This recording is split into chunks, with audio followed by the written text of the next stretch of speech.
Hello everyone, in this video I will show you how to set up Microsoft SQL Server. The first thing you'll have to do is to download Microsoft SQL Server. So to get that, just search for SQL Server and then go to the official download website from Microsoft, which is this.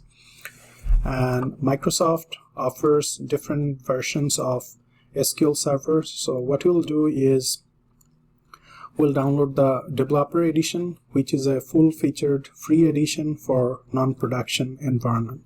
So click download now, and then it will download the installer. Then you'll double click on this and click yes. Then it will start the setup process. So we'll go for the basic installation. We'll have to agree with the license agreements. We'll hit accept, and this is the installation location. You can keep it default.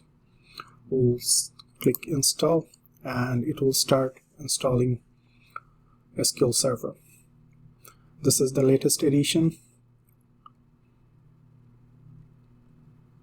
As you can see, it's taking some time to set up.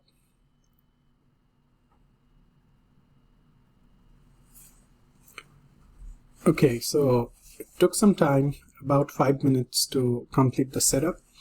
Once it's done, you will get this screen: installation has completed successfully. So if you want to check whether the installation